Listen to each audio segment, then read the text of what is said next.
Put your hands on top of your head. Well, I didn't. Now!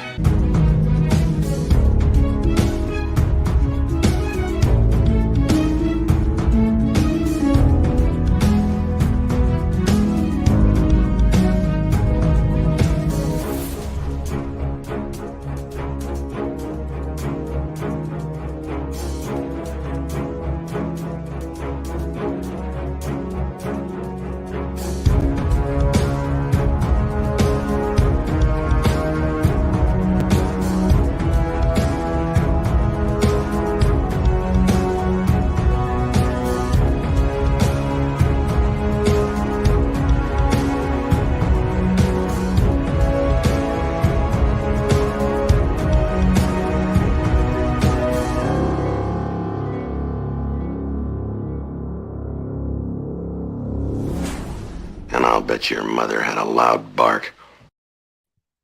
Good morning. This is Morning Coffee with your Chief, and I am your host, Patrick Jordan, and welcome to another great show.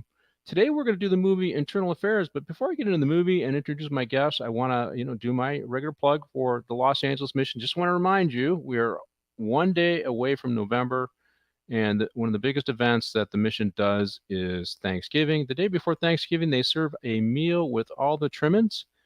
And they use it also as an outreach for the people in the homeless in Skid Row. It's one of the largest concentration of the homeless in the country, which is the downside of LA is we got the homeless all over the place.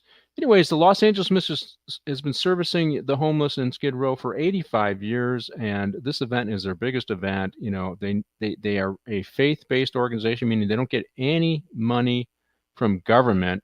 Yet they do a fantastic job. And one of the things that they do, and I just want, for those who are experts or want to look this up, they use cognitive behavioral therapy programs to help change the behavior of the people on Skid Row, as well as dealing with their alcoholism, their drug abuse, any mental illness they might have, or challenges they have to reintegrate into society.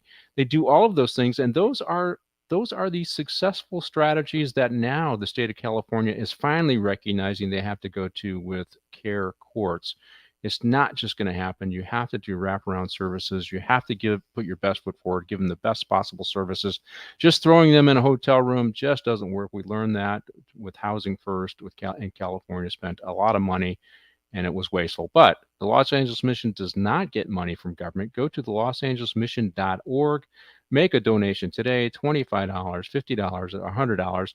Or you can do like my friend does, who I'm going to introduce in a minute, and do one of those Facebook fundraisers. One of our guests raised $200 for the Los Angeles Mission to target Thanksgiving. So, help your friends celebrate your birthday by making a donation to the Los Angeles Mission. So let's bring on our guest today before I introduce the movie. And the first guest will be a regular who's been on before. His name is Danny Coon. He's a retired sergeant from the Los Angeles County Sheriff's Department. As you can see under his name, he also wrote a book, and you can find that book on bulletproofirstresponder.com. Is that right, Danny? Yes, sir. That's my website, which I blog on monthly. And so you can go to his website and look up his book, which is called Broken, and it addresses post-traumatic stress. And my goal is to have Danny on another show that I'm going to be hosting soon to deal with post-traumatic stress. And I this week I've actually been on, or this last 2 weeks I've actually been on a couple other shows. iDetective on KGRA Radio, which broadcasts on Rumble. And I was on TNT Radio. So iDetective, I talked with, I helped interview one of the whistleblowers who testified in front of Congress, George Hill, and he explained the sorry state we are in to deal with terrorism today. And I was glad to interview him because that was my feeling 2 years ago. And it's with the attacks in Israel, people are finally talking about the fact that we have not addressed Islamic terrorism appropriately over the last few years. And the other show I was on was TNT Radio. I talked about the Lewiston, Maine mass shooting. You can find, whenever I go on another broadcast or go on the radio, I post it on Twitter, and you can go to my handle. My X handle is at LASD Jordan, and you can listen or watch. You can access those shows via Twitter. So, Danny, thank you for doing a fundraiser for the LA Mission. I really appreciate it. You're more than welcome, Chief. That was every year for my birthday, I try to get a fundraiser out there. And after talking to you for the last couple of shows, I kind of felt, you know what, this is an important venture to do. So I was kind of hoping I'd get a little bit better, but I got a lot of cheap friends. So my poor retired cops are cheap anyway. So Yeah, they are. I know. I've been hit up by the Congress of California Republicans to maybe do something with them, and I was their largest donor. I won't say how much I donated, and I was shocked. One of the things I learned about politics is everybody wants change, but nobody wants to make a donation to help cause change, right? And so we'll see if something happens. If they're looking to do a podcast on Republican issues for their members statewide, we'll see if that transpires or not. But I am looking forward to maybe getting you on future shows where we talk specifically about post-traumatic stress, and I'll work that out with you in the future. Though, let me bring on our next guest. He is also a retired sergeant from the Los Angeles County Sheriff's Department, and he's somebody I worked with for a few years at the West Hollywood Detective Bureau, and that's Ken Fonarow. And this is a new experience for Ken. Let's see if Ken can pop up there. There we go. And he's listed as Oregon Ken. So, and Ken was kind of my right-hand man when I was leading the Detective Bureau at West Hollywood. He made sure all of the I's were dotted and the T's were crossed, and I played some of the political games that were going on. And of course, at the time, I think every lieutenant was injured. So not only was it a DB lieutenant, I was the day watch commander. I was redeployed on the weekends to deal with the war demonstrations. I was like the jack of all trades at the station there for a while. And Ken held down the fort in Detective Bureau, where I flitted in and flitted back out again, doing all the things the cap wanted me to do at the time. Well, welcome to the show, Ken, and I appreciate you agreeing to be a guest.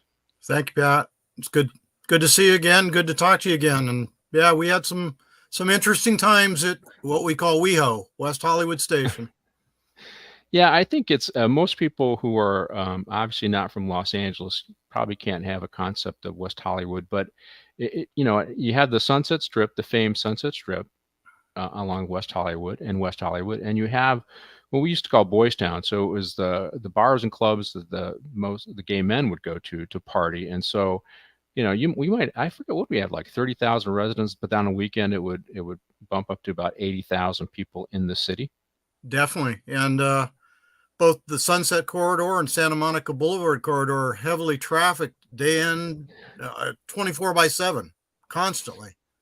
When we did a lot of demonstrations because they were very politically active in West Hollywood, and one of the chants for the guys in Boys Town, and I don't mean that as a pejorative term because that's what they called it as well, is they would say, out of the bars and into the streets, and they would start protesting. And that's how their protests would start, out of the bar and in the streets, and they start marching all over the place. I tell you, they put me undercover, and I had to march around with these guys to try and figure out where they were going, because by then you couldn't carry a radio or anything like that, so you had to get to a payphone when they still had payphones, and we didn't have cell phones and stuff. And so I'd try to figure out where they're going. I'd run to a cell phone. It's, hey, Lieutenant, they're going this way. They're going to Hollywood. So we'd let LAPD know they're going to Hollywood, and we'd be blocking the streets off so they had minimal impact. But I didn't worry about if I was going to work a demonstration that night. I did not worry about doing a run for the day, because those guys would march like 6-7 miles. I'm like, oh my God. Yeah. When does this end? No, don't give me a radio. I just need water so I can get through this event, So, but it was a very interesting place to work, and sex, drugs, and rock and roll. We had a lot of assaults in the nightclubs at night, and we had a lot of vice-related type crime. Very interesting town. Completely, I would say probably completely different than any of the stations that the Los Angeles County Sheriff's Department polices. Danny, have you ever been up to West Hollywood and worked even one shift up at West Hollywood? in the academy, I got to work the gay parade, and I swore I'd never go back. Yeah. Well, and it was different then. It was, obviously it was, it's not as, it was always a little bit blatantly sexual, the gay pride parades, right? And now it's just gotten out of control, and And it was mostly just people in the community, and you might have some, but now they got kids coming, and some of the stuff they do in the parade is really not appropriate for kids in my mind. But hey, I'm probably showing my age, right? So, but the only reason to go to Hollywood is to go to Carney's for a hot dog or a hamburger. yeah, Carney's is good. Yeah, Carney's is great. Let's see. We got Lady V Elements. The new events can be triggering. Stay focused on you and your progress, gratitude, attitude. Okay. Well, thank you for the comment. So anyway, so this show, we're going to do the movie Internal Affairs. And Internal Affairs was released in 1990. And it's a crime. It's basically a crime thriller. The director was Mike Figgis, and the writer was Henry Bean. And it starred really two A-list actors at the time. It was Richard Gere and Andy Garcia. And I think that both of these guys kind of make the movie. And the thing about this movie, and it's like when I don't, neither one of you guys were on the movie I did, Training Day. It exaggerates things that happen, and these kinds of things just don't really happen that often. But it's really about corruption on the LAPD, and one particular guy who's leading that corruption. That's Richard Gere plays his character, Peck, and you know, the thing about corruption, one of the reasons why I do these podcasts is I want to clarify to the public that this stuff just doesn't happen like you see in the movies. This is exaggerated. I had one sergeant that I was talking about coming on the show. I need to have some ladies. Sorry, guys. I need to get some ladies on the show so they can give their perspective. And she says, well, it's not believable. I go, well, of course it's not believable. They got to make it interesting. So there are some kernels of truth in these movies that you get out of pop culture. And this one came out in 1990, so it was before Rampart. So I don't think this was inspiration for that movie. But, way back when, at the turn of the last century, there was a guy named Charlie Becker, because Peck commits a murder in this movie, and we'll get into it. But Charlie Becker was an NYPD lieutenant who was supposed to be in charge. I don't know if we can get a picture of Charlie up, Martine. And he was supposed to be in charge of anti-corruption and vice. There he is. And he, of course, immediately started grifting and taking his cut from all the people who were involved in vice. And somebody was going to testify, and one of the bookmakers was going to testify against him, and he basically encouraged some of his criminal cohorts to kill the guy.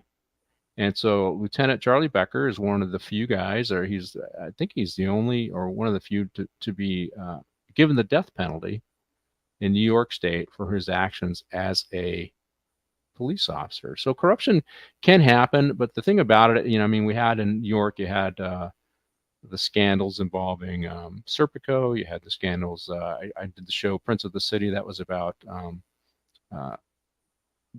drug units stealing money as well. So you had this, but this, in Charlie Becker's case, he actually committed a murder.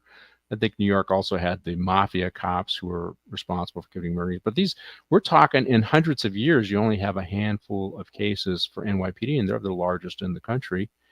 If we're talking about LA, and we will be talking about LA, they had their own scandal not long after Internal Affairs came out, and this was the Rampart scandal. We had Officer David Mack, who was doing bank robberies, or it was a collection of officers who were connected and doing security for some of the rap labels. And David Mack, I don't know if we got his picture there, Martine. David Mack was doing robberies. He got caught doing robberies, and he went to prison for doing robberies. There he is. And then one of his friends is a guy named Officer Gaines. I forget Gaines' first name. Gaines was also part of this crew, but this is a guy who got into a road rage incident with an undercover LAPD officer, thinking the guy was a gangster, and he challenged him with a gun. The undercover guy thought he was going to be shot by somebody that he didn't know was a police officer, ended up killing Kevin Gaines. And then, the big guy who did the worst, or at least got tagged for doing the worst, was Rafael Perez, and we got his picture right there.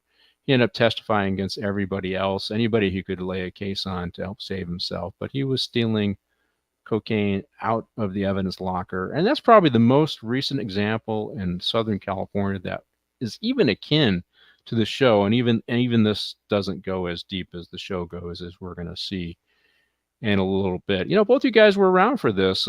Ken, what do you think? Corruption really is few and far between. It's just a few bad apples. And I think the Sheriff's Department and LAPD, for the most part, do a good job at cleaning those guys out. No, I definitely agree. I didn't work as many years as you did, so you probably know more, but in my 27 years, there were very few famous corruption incidents within our department. And I agree. I would say for the size of both LAPD and the sheriffs, not to mention all the other agencies that work the greater SoCal area, the vast majority of officers just try to do the best they can at their jobs. Yeah, and so when we have a movie like this, right, it's just an exaggeration of maybe small events or historical events that is brought into today's context, which is what we probably see in the movie. So, Danny, same thing. Question to you. This was Rampart was probably the closest to what we're going to see in the movie, and even it did not go that deep. And these are so few and far between. I will say, and the context of today's time, they've expanded the definition of corruption. So just about anything that you do wrong is called corrupt these days. But really, corruption is about stealing, evading your oath to take money from people. That's how I see corruption. Now they say, well, unlawful force or unreasonable force is corruption. Yeah, and that was dealt differently as always. And I think they have to expand that just to get the scandal. What do you think? I agree. The one thing that I remember of for the Sheriff's Department was the Arco-Narco scandal. And that's where the narcotics cops were stealing drug money. And Sheriff Block, once that got uncovered, he went through and the department did a great job of just wrangling up all of the actors or all the players in that, getting them prosecuted, and just cleaned it up real quick and very transparent about it. And LAPD did the same thing with Rampart. Once it opened up, they were very transparent and said, "Hey, this is a problem. This is what we're going to do," and they took care of the business. During the Arco-Narco thing, I do not remember any sympathy for these guys at all. I mean, they were corrupt. That was an embarrassment for us. I mean, you see a little bit in this movie where some guy comes to his defense because he's a good street cop, but that's Peck, Peck, and that is, and Gear's character, and you didn't see any of that. Once it was identified and clear that these guys were corrupt, people pulled away because that's not who they are. Most law enforcement, that's not who they are, right? So anyway, so let's go ahead and wait, I did want to talk about one more thing, because this is going to be something I'm going to address down the road in much more detail in the show. But there's a report that the federal government does. They do it every couple of years. I forget the name of it, but they look at how much force, how much force is used by police officers around the country. So they look at all the total number of contacts, and then they look at the force. And I'm going to give you a number that's going to sound small, but because we're law enforcement professionals, it's actually pretty big in my mind. And they say 2% of all contacts lead to force. And this is all, this is talking to informants and stuff. But then when you read into, this is the dishonesty, in my opinion, because I have a feeling when they made this report, they thought, oh my God, we looked at just force and the numbers weren't good enough. So they defined force as not only force used against somebody, but also the threat of force. So to get a high number, 2%, they had to say, well, if you pulled somebody over and you pointed your gun at them, freeze, put your hands up, that's a threat of force, so that counts as force. If you pointed pepper spray at somebody and says, put your hands up behind your back or I'm going to pepper spray you, that's a threat of force. So I'm thinking to myself, God, this is not doing us any good, because these are tactics that are reasonable and appropriate when you're dealing with people who are violent or people who are dangerous, and yet they have labeled those tactics, even if they don't lead to any force, any injury, as force, I think purposely to mischaracterize law enforcement and what they do every day. I don't know if you guys are aware of that report. And Danny, have you ever heard of that report? And what do you think of that? I've never heard of it. And if you take away the threat of force, it would probably be about like 0.5%. It's minuscule. even less than that, because it's, So Ken is going to know I did the math on that, and I think it comes out, because that's the kind of person he probably figured out who I am. It's 0.00040002. Tiny. So when tiny, infinitesimal. Yes, that's Yeah. I think that's how they say that word. And so like this movie, they're exaggerating the corruption, they exaggerate the force, and I think to some degree I know to a lot of degrees they do that just for political purposes. And I'm wondering who started that report and why I'm sure they did the report and looked at the amount of force and the amount of context. Go, oh, it's so small. How are we gonna sell police abuse with this small number? Well, how about when they point their gun at somebody? Let's count that as force. I'm confident that conversation happened, and those are the kind of things I hope to explore in the future in another show. But let's get to our movie, and our movie is Internal Affairs. And let's go ahead and do the first scene there. And this just kind of introduces the character of this first scene, and it has both Dennis Peck, and you see Dennis Peck coming in and taking these guys down, and some kind of raid, some kind of robbery. It looks like street guys doing this, so I mean the patrol guys doing this. So there's probably some information that he developed, and he's making the arrest. But as the scene goes on, there's I believe there's a shooting, or I can't remember if this is the exact scene, but at least introduces him. He's the street guy, he's the experienced guy, and they're taking this guy down, and then it rolls into introducing Andy Garcia. So I kind of want to talk a little bit about the actors. I mean, Richard Gere is a little bit older than Andy Garcia in this show, but he plays a seasoned investigator or seasoned street guy who wants to remain a P2. I guess on LAPD they have P1s, P2s, P3s, and I think you have to test to do that. And he's decided he's going to stay a P2 on the street. He doesn't want to be a P3. I guess if you're P3, you probably have to train people, and you're a little limited on what you do. You don't get to do whatever you want to do. And he's celebrated as a street cop. When I first joined, that was what I wanted to be, as a good street cop. And when I worked the streets, I was a decent street cop. But my attitude changed and my ambitions changed. I guess my goals changed. When you first came on, Danny, was that your goal, is to be that good street cop that everybody looked up to? Yes, I did. I wanted to be the best street cop there was. And for the longest time, I think I did a pretty good job of it. But like anything, you burn out. You just get tired of going to the same calls over and over and over. And I started off at Lomita Station, and then went to East LA and up to Lancaster. So I had some pretty good neighborhoods to work. Very versatile. So yeah, very busy. I always thought I was a pretty good street cop, but I just got tired of it. And it does get old. Ken, how long did you work the actual streets? And was your goal just to be a good, solid street cop? I was at a fairly slow station, Crescenta Valley, on the streets for 8 years before I promoted to sergeant. And I was a training officer. We got to respond to Altadena and other stuff. I loved being a street cop, and I tried to do the best job I could every shift. I worked Crescenta Valley, and the interesting thing is, let's see, I worked Compton, I worked Crescenta Valley, I worked Century, I worked Carson, I worked West Hollywood twice.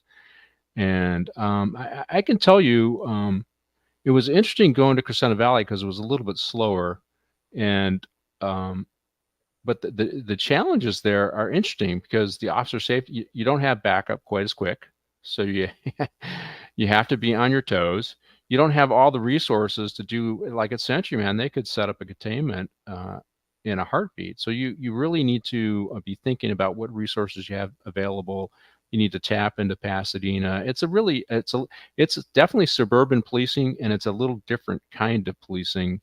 That if you're working some of those faster areas, it's completely different. And people, yes. The other part that I learned about, like Crescenta Valley and even West Hollywood, is you can't cut corners on the paper.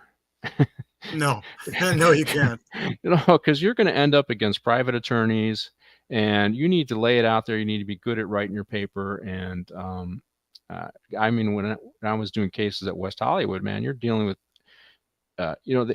West Hollywood, the judges became friends with some of the private defense attorneys, right? So they would throw them cases, right? What do they call it? Where alternative public defender, they would throw them cases, right? And these guys, so you might get a case that's handling some movie star's case, and you're just handling a simple dope arrest with this guy who is a top-notch lawyer, right? And so you had to be on your toes at all the time. I've watched a couple of deputies just get raked over the coals on the stand, and I said, that's never going to be me. Yeah. So I was always ready for those guys. So it's a little different kind of policing, and it takes a little different skill sets working somewhere like Crescenta Valley or even West Hollywood. Do you kind of agree with that? And the other fun part of Crescenta Valley, when I first got there as a trainee, we worked the mountain car. Yeah. So you're going up Angeles Crest Highway, across Angeles Forest Highway, Little Tonga Canyon, Big Tonga Canyon, and it's just you and your brother officer. In my case, because I was a trainee, my training officer, rest in peace, Bud Amin, and we carry a AR-15 in the car because there's no backup up there in the mountains. Yeah. Yep. I hear we got a scene now. They're introducing Andy Garcia, very young Andy Garcia, and I like both of these actors. I liked them. I can't think of a movie I didn't like these guys in. I think Richard Gere goes a little too left for me politically. I don't know where Andy Garcia is, but I really liked them both in this movie. And just to add to your comment there, Ken. So when I went to Crescenta Valley, let's say I went from Carson to Crescenta Valley. And I was looking to finish my degree. I was going to Cal State Northridge, go Matadors. And I thought it'd be better to go there, be closer to home for me, and I can take a heavier load of classes because it was a little slower. And so I decided I got to check this area out. So I go up ACH, Angelo Crest Highway, and I get near the top of the hill, and there's like 500 people up there. At one of those ski resorts up there that's closed, right? They don't open very often because they don't get a lot of snow, right? And it was a Grateful Dead event. These guys would follow the Grateful Dead all over the country. I mean, these I would say losers, but that's what they were doing. and it was Dead on the Mountain was the name of the event. And I get up there, and there's 500 people up there. They're dropping acid. They're smoking mushrooms. They're doing that. What's the stuff in the canisters? Nitrous oxide, nitrous stuff. And and I'm thinking to myself, all these people have to come down this mountain, and they're stoned. They're stoned on the hill mountain, right? And we don't have anywhere near enough people to deal with 500 people stoned on the mountain. So I just said, hey, they have an event up here. I decided, I think it's just best for me to leave. We're not going to do anything about these. I just put up a couple traffic cars. They just kind of monitor, keep going down, and maybe make some arrests. But there wasn't much I could do. So Dead on the Mountain is what you dealt with at Crescenta Valley. So we got both of our actors introduced here, Andy Garcia and Richard Gere. Gere is playing Dennis Peck, and Andy Garcia is playing Raymond Avila. There's other people in this movie that I really want to talk about, and obviously some beautiful ladies. Andy's wife is played by Nancy Travis, so she's beautiful. You guys have watched the movie, right? Beautiful lady. Yes. And then his partner is played by Laura Metcalf. Kind of plays this tough, no nonsense female sergeant, and I'd love to get some females on the show, but they've been really reluctant because I really want to hear their take on some of the. And there's a lot of great male testosterone in this movie, and I would love to get their take on that stuff, right? And then we have Willie Baldwin. So the shooter's brother is on the show. Alex Baldwin, the shooter, his brother's on the show, and it's interesting. He plays a coked up police officer who gets fired, and in real life, I think he kind of is a coked up actor and never really did much beyond this movie and Backdraft, right? I mean, he's been in some movies, but mostly B movies. And then we also have Faye Grant. She plays Penny. I think it's Baldwin's wife. So a lot of good, but there's somebody in here, and I don't know if you guys caught this person. The little kid of Penny and Baldwin's character, Stretch. Did you see that actor? And who's that actor? Did you catch it? have no clue who he is, but I did see him jump on the back of It's William Baldwin. Elijah Wood. He That's played right. he played Fredo. I go, Okay. hey, that's Fredo. Or not Fredo. No, he played who was the Lord of the Rings character? Is that Frodo? Fredo Frodo. is Yeah. Frodo. Yeah. So he's in the movie as well, and I thought that was interesting. So it was good to see him. He must probably been 6 or 7, but he looks to 5, right? That's probably why he got the part, because he's a small guy. See, when women have to be masculine professionally, they often don't choose to be so in their free time. Well, I'm going to say something about the sheriff's front. I'll make a characterization of it was kind of encouraged that the women on the sheriff's department maintain their femininity. That's how I felt about it. When I dealt with women on LAPD, I felt like they were much more militaristic, much more, they tried to fit in with the guys. Where I don't know, I just got the sense that with the sheriff's department, women were allowed to be feminine. I don't know if you guys got that. That's what my impression was. Danny, you feel that way? I agree. That's very accurate thing, with the exception of like once you get into the early 2010s and stuff, when the everybody in patrol was doing it, but mostly the females. They'd buy their uniforms 4 sizes too big just because they're comfortable. Instead of back in the day in the 80s, everything was skin tight, and in the 2000s everything was over baggy. Well, but they would still wear lipstick. They were still lipstick, I don't know, earrings, look nice. Ken, what do you think? I mean, we intersected with LAPD in a lot of adjacent to our areas, and I always felt that women LAPD officers, it seemed like they were pressured to conform to kind of the male standard versus our department and let the women be a little more feminine. I tend to agree with you. I had female partners quite a few times over my limited patrol, and I mean, they acted normally and I liked having female partners because they were very good talking to hyped up male suspects. Instead of having to go force or threat of force, a lot of my female partners would talk the guy down, say, hey, just calm down. It's not a big deal. So I actually had a good result with female partners back in the day. Well, as we see in the movie with Sergeant Wallace, and that is Andy Garcia's partner, Raymond's partner, Nancy Travis. She points out the mano a mano testosterone going on between Andy Garcia's character and Richard Gere's character, and she calls that out, right? And so, she does. Which is kind of funny, right? Right? Yeah. What do you right? Yeah, she called it, and she's accurate. This is, and we've seen this at work, right? 2 guys, I mean, it wasn't unusual in the early days when I was working for issues to be settled in the parking lot, right? Occasionally, certain people would solve their problems that way, and that of course now is frowned on today. But that did happen, and we did have this kind of macho attitude still when we joined in the 80s and early 90s going on. I don't know if you experienced that, Danny. And I want to point out, Danny, today I have a Ken on, not a Danny, so it's a lot easier for me to manage this show because I don't have 2 Dannys. That's good. I still think you ought to get 3 of us, though. Well, but so did you? There was sometimes this mano a mano kind of stuff going on in places that you worked. Did you see that? Yeah, from day one at the men's central jail all the way to retirement, it was all personality, high testosterone guys going around and saying, you're going to do this or that, and this is the way it's going to be.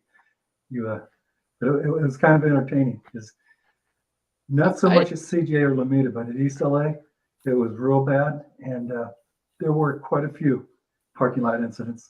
So I can tell you, I never had that problem, but I can always just say, dude, look at my stats, leave me alone.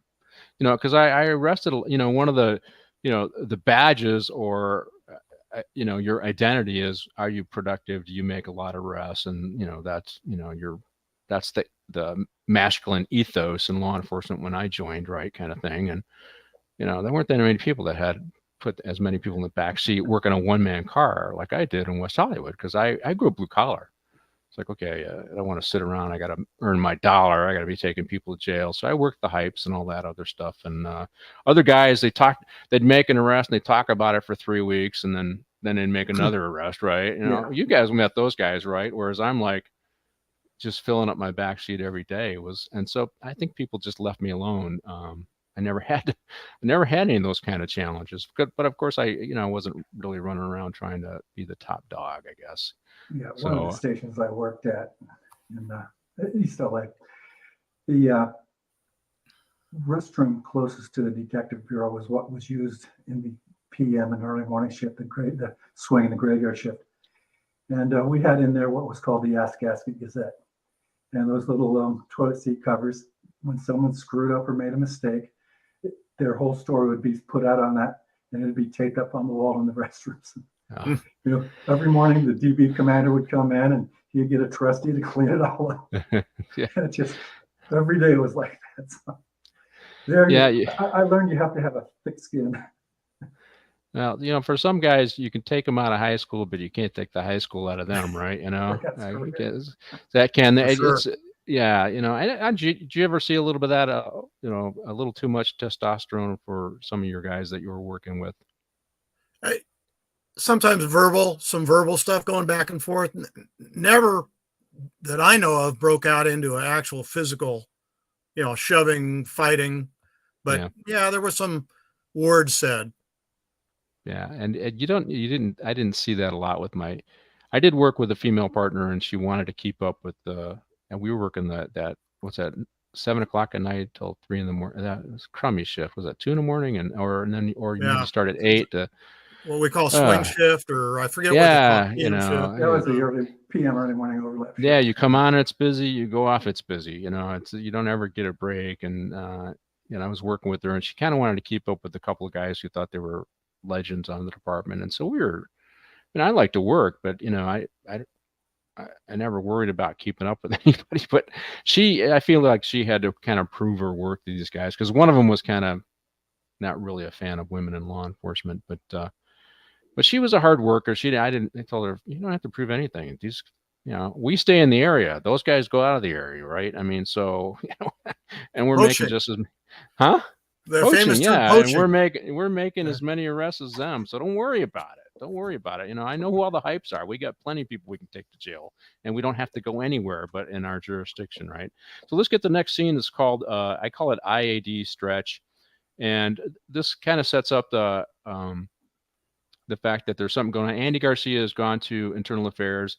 He's got the perfect suit on. He looks the perfect part. Some people might say he's a climber because he goes to internal affairs. And I just want to clarify, internal affairs, internal criminals are critical to a healthy organization in law enforcement. And although it's given a negative context in this movie, I mean, actually he's doing the right thing because he's cleaning out some corrupt law enforcement or police officers and in the movie. And again, this is unrealistic, but they are critical to the healthy operation of a law enforcement agency to maintain the trust. Ken, your thoughts? I absolutely agree with you, Pat. As we discussed, the amount of corruption is very low, but there is always the potential, and some do cross the line. So, the job that law enforcement does is so critical to society that you have to have internal affairs. You just have to, and you have to try to keep the organization as clean as you can and as visual as we are. Absolutely necessary, in my opinion. Yeah, Danny. So same question to you with a little bit of a twist. Even though obviously internal affairs and internal criminals are critical to the healthy organization, politics does sometimes play a game in that, right? And so there needs to be, we need them, but we also need a check and balance to make sure they're doing the right thing. And they're living by a set of code, which we do kind of see this in Andy Garcia. He believes in doing the right thing, although sometimes his methods are a little unorthodox. So we do need internal affairs and internal criminals, but we also need them to be closely monitored. Did you go through my personnel file? Well, it's one of those things. It's like, they had passed a new law, and you guys can comment on it. maybe it was passed a couple years ago that if you're disciplined for something and that post decides you could lose your post certificate, so you can't get a job somewhere else as a police officer. And my problem with that, I was just talking to somebody yesterday about a high executive who's dealing with this in his own organization, and they laid out the political problem with the case, and it was driven by politics, right?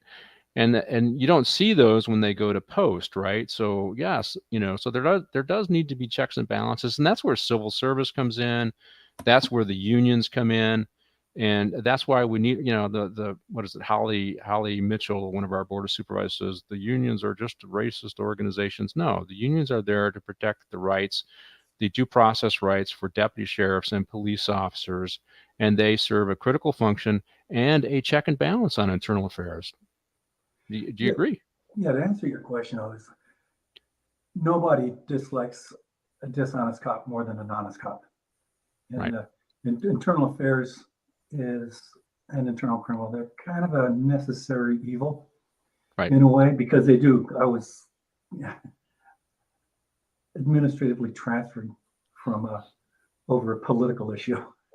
That was no fun, but things like that happen. And what sometimes the bosses, the captains and above, they have a little bit too much influence on the guys from IA, and that can play negatively towards the person at the lower end of the level, whether it be a civilian employee or a deputy or sergeant. So. Yeah, I was working with Ken, and I got invited to go somewhere else, and I didn't even do anything wrong. It wasn't Ken's fault. I won't get into the story, but it was morally the right thing to do, but it wasn't the politically correct thing to do. So politics does weigh in there, and we do need internal affairs. We do need internal criminals, but we also need a check and balance on them, because they're just human beings like everybody else. And unfortunately, bad investigations give them, or political investigations give them, a bad name as well. So, but on the whole, they do a great job. Ken, do you want to comment on the politics of internal affairs a little bit? Not really. Not really. You don't have to. Hey, you're retired, Ken. You can say whatever you want. Okay, but and I'm out of state too. But today's age, as you know, you can find anybody anywhere. the chill of this comes. I know you're. What do we are calling people who are leaving state California refugees, leaving. But you went to Oregon, and I don't know if the politics are much better there, Ken. No, they're not.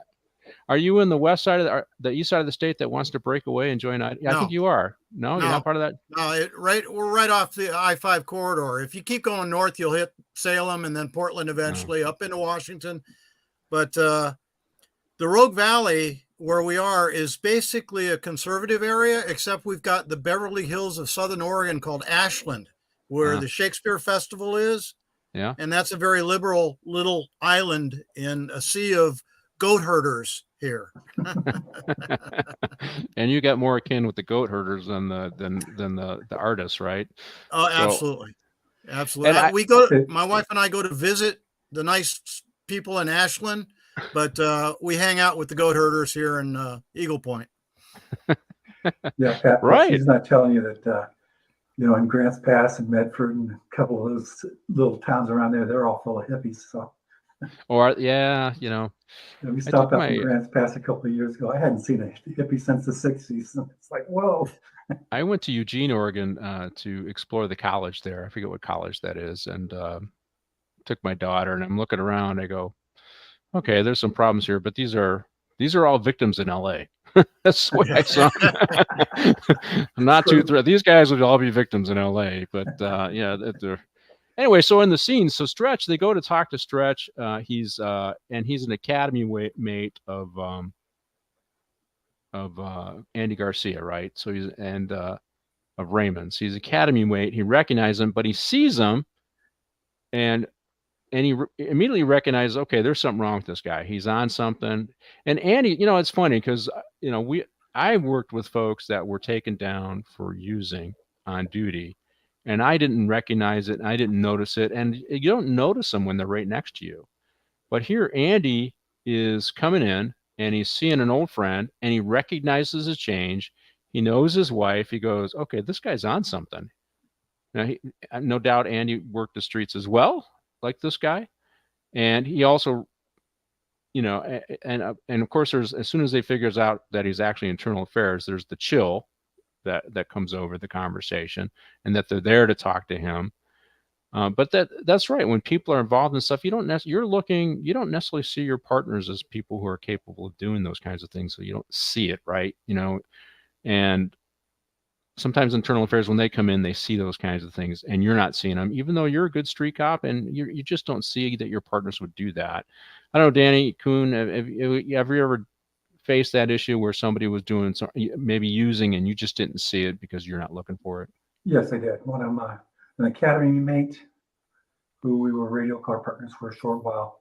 He was doing coke the whole time we worked together. Had no clue. Yeah. It was sad, and he ended up getting terminated. But you just don't have any idea what they're doing. So. And the strange thing is you probably, I know I testified as an expert for the use of central nervous stimulants, and so the blowing out of eyes, all the things that you're supposed to see when somebody's using coke, and you don't see it with the guy next to you because you're not looking for it. And I think that was the whole strange thing that I felt about that. I go, how come I didn't see it? Right, is what I thought. So, what about you, Ken? Anything like that? You experienced anything like that? Only 2 incidents in my career come to mind. When I was at West Hollywood, one of our sergeants was relieved of duty, on duty for alcoholism. He was an alcoholic and drinking on duty, and a lieutenant saw it and relieved him. And I think he retired based on that incident. Then very early in my career, my first job was at Maine Central Jail, and I worked that PM shift, whatever. But the watch commander came in and told me I was staying for early morning shift. I was going to do a double. He just came in and told me, Ken, you're staying to do a double. I found out later the reason was the guy that normally came in to relieve me was caught like selling marijuana down the roads or whatever, and he was relieved of duty. So those are the only 2 incidents that come to mind. And just to clarify for folks, so you guys have interacted with thousands of deputy sheriffs in your career, and it's just ones and twosies that you dealt with that have had these problems, right? So it's just to put it into context, I think, for the folks out there. Yeah, I agree with that. And you're working in an area like the entire county, so you're adding in Long Beach PD, which is several thousand officers. LAPD is obviously 10,000. Highway Patrol sitting up about 3,000 or 4,000 in the LA County. You're interacting not only with deputy sheriffs but with other departments, and you're not seeing it with them either. No, because you see the uniform, you're not looking for it, but yet you see somebody that is a hype, and you're immediately looking for the signs, right? Or you pull over somebody that maybe is driving a little erratically, and you're immediately looking for those signs, right? You don't necessarily see it. I'm sure the lieutenant who found the sergeant, he probably saw something indicative of drinking on duty, and then looked for more signs and to confirm what he thought, right?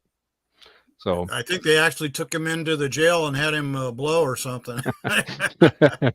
Yeah, I remember that situation. I don't know if I was still there or I had left, and it's sad. He was not a bad guy. It's very sad. It's very sad. And Danny talks about alcoholism and stuff like that, dealing with post-traumatic stress, and which is one of the reasons why I want to do one of those shows. And people they medicate themselves with that. I guess, Danny, if you want to talk a little bit about that, go ahead. Sure. In the law enforcement community, alcohol use is deeply ingrained.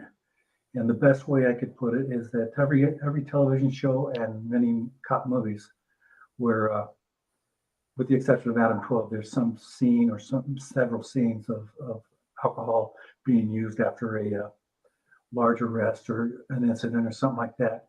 And eventually, if you watch a lot of these movies, you'll see where the officers are now drowned in their sorrows in their bar, at the bar and stuff like that. Mm-hmm.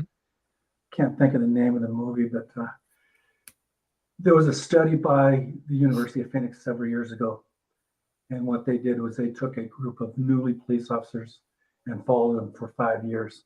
And at the very beginning, there was no stress and very little alcohol use. And the officers that did use alcohol, they kind of just wanted to hang out with the tough guys, the hard guys on the shift, I'd say. And over the period of time, it went from 0 to very little of these 5 officers or these new officers to 5 years later was up around 60% were abusing alcohol of the new officers at the time. So it is a problem. The law enforcement is starting to look at it a little bit more seriously now. And if, youth back in the day, you didn't get arrested for a DUI if you were caught. It was just done. Yeah, one of the things I'm the son of a police officer, the nephew of a deputy sheriff, and the brother of a police officer, and I saw alcohol was a big part of that culture.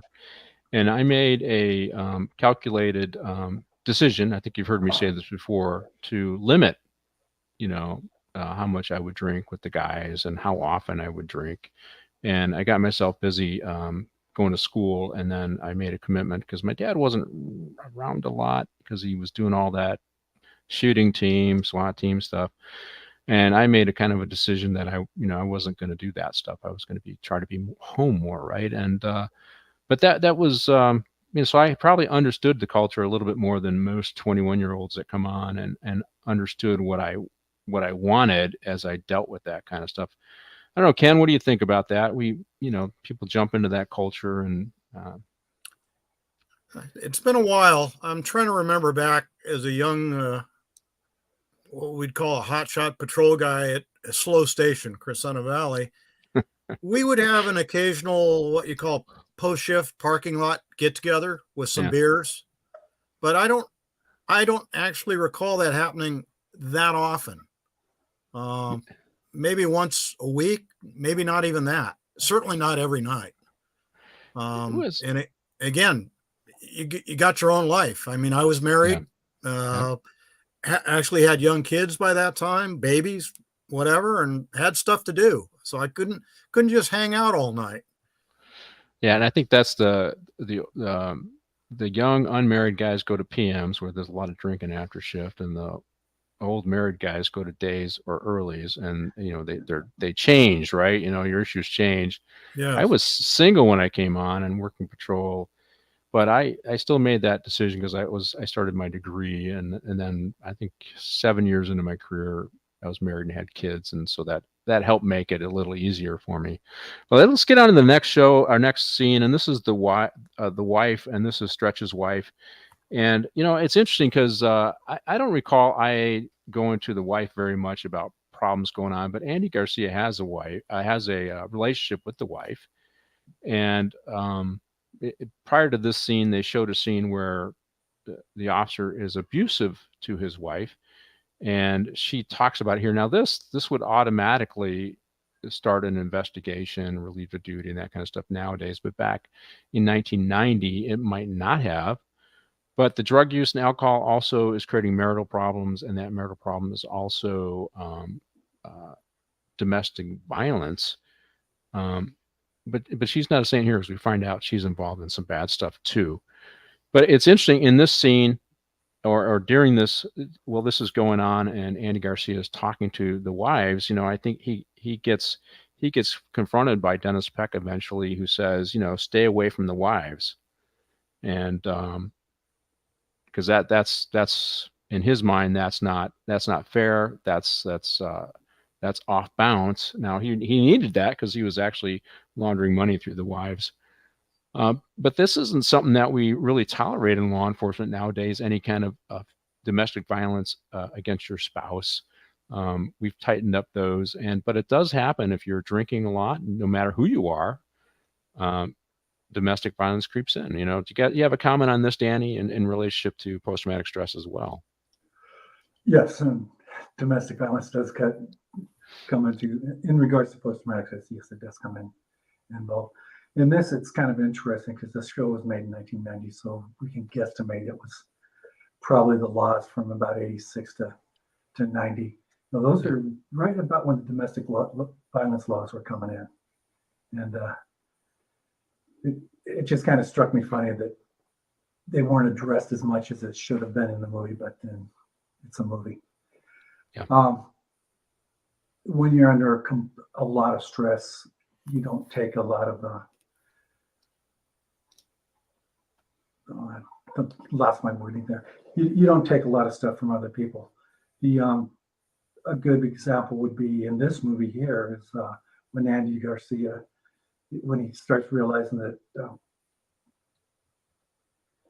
that Peck is hitting on his wife or going after his wife, he just loses it. He gets all stressed out, and by that stress, the only way he can relieve it, it's kind of a guy thing, is throwing things around or busting up chairs and busting up the wall.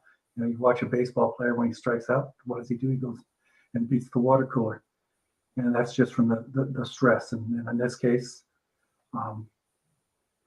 both officers at the beginning, William and then Danny Garcia, they both end up striking their wives out of frustration and out of stress. Yeah.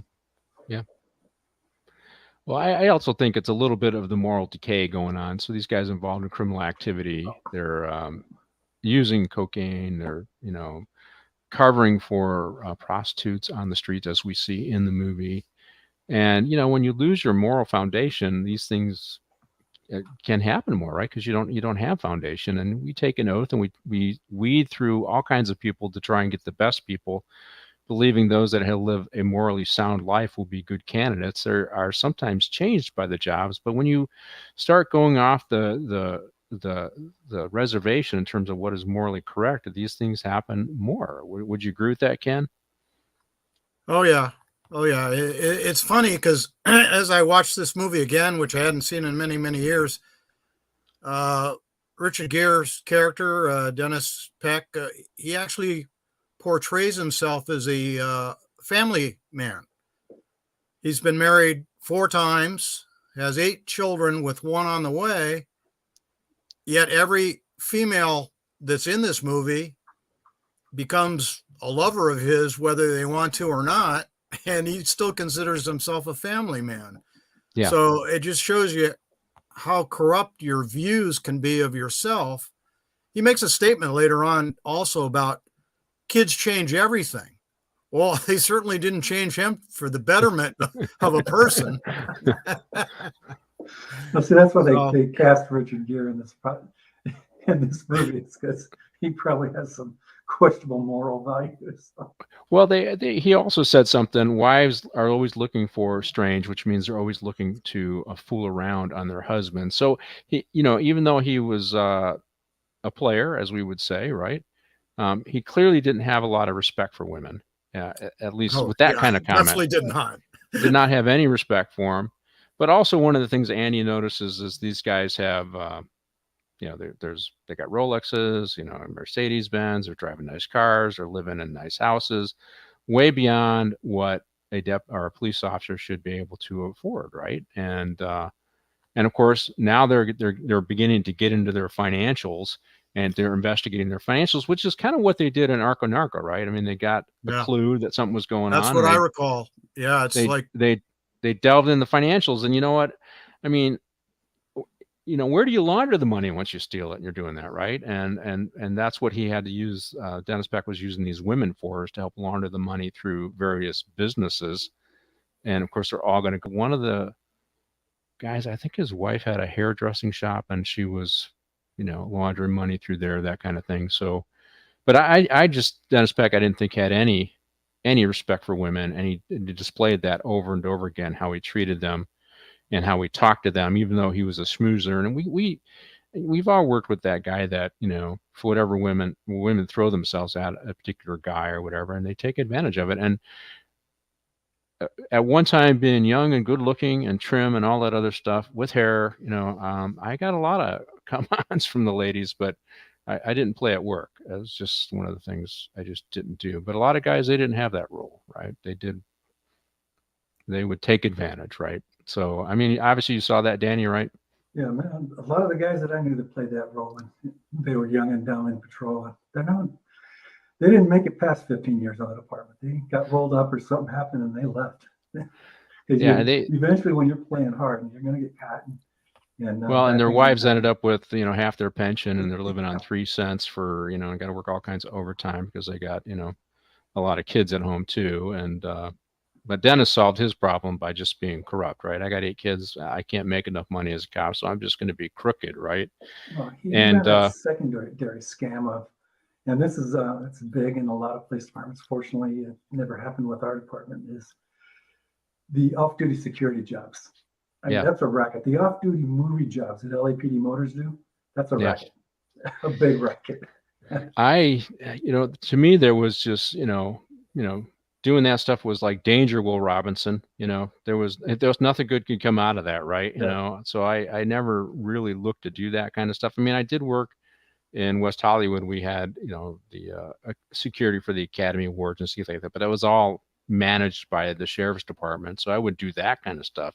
But there was no way I was ever going to work security or do anything like that once that opened up on our department. Because a while you couldn't really do that, and then they opened it up, and I had no desire because it just, like I said, too many things could go wrong, right? Pandora's box. Yeah. So let's go on to the scene. Steve kills parents, and this is the scene where we really see how evil because we were thinking, okay, he's tipping off the prostitutes about raids. Okay, he's sleeping around. Okay, maybe he's covering some folks some of the guys that are on the department, giving them good advice who are going down the wrong path and hooked on dope.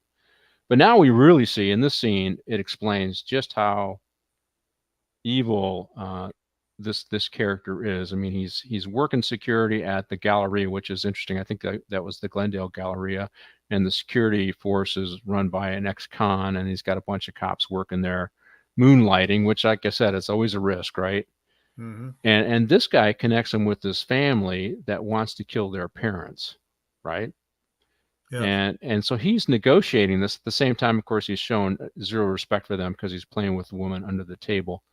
But for me, this scene clarifies, okay, there's, he might be a good street cop. He might be there for his bros when they get in trouble, but he is evil because he's negotiating, murdering the elderly parents of this businessman. So is that what that scene speaks to you? This really, okay, there's no redeeming thing about it. He is evil. What do you think, Ken?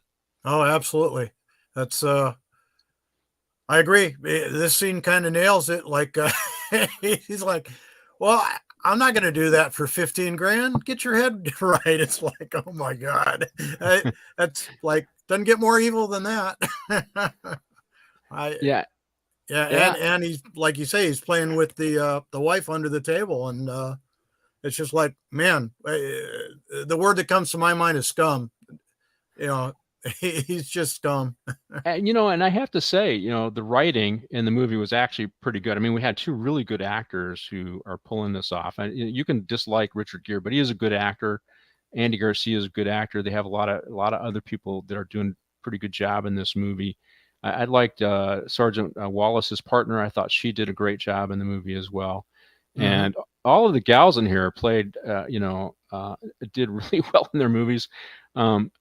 In this movie, but the writing was actually pretty good. I mean, just to write this scene and lay out the scene, nothing I've ever heard of before, but it made it, okay, they're negotiating a murder. Okay, no, that's not enough. What's wrong with you? Really need to sit back and think about what you want. And then at the same time, they add the cherry on top is probably the worst way to say this, but they add this scene where he's messing with the guy's wife under the table, right? Yeah. I mean, what do you think? Good writing, Danny? Interesting? It's pretty interesting. Shocking. Pretty all at the same time. They're even though maybe the technical advisors weren't all that great, their usage of law enforcement speech. Like, she was out there looking, or they're doing this, or they're players. Their use of that and some of the things that they've probably seen cops do, it was pretty right on. Sitting in a bar, or sitting there having a drink and talking to a guy about killing his parents. It's kind of far out there, but it does happen, and it has happened. But usually it's the guy talking about getting the funds and everything isn't going to go kill the people. He's just going to get the money and You Yeah. go tell the cops or something. Yeah, you're right. Yeah, they hire hitmen, but it's usually not cops, but it does show how evil he is. Hey, Martine, we are about halfway through it. Do you want to do a commercial break? Martine. Yes, Chef. Okay. Let me do it in a In a minute. You broke the. There's only one location on the internet where you can get it all. Movie, TV, and comic industry. News and rumor analysis. Official scoops from Geekosity magazine. Reviews and interviews. So, when you need it to be Sunday, there's only one place to go, mate. Pop Culture Minefield. Well, they're always talking nerd stuff. Right, jog on then.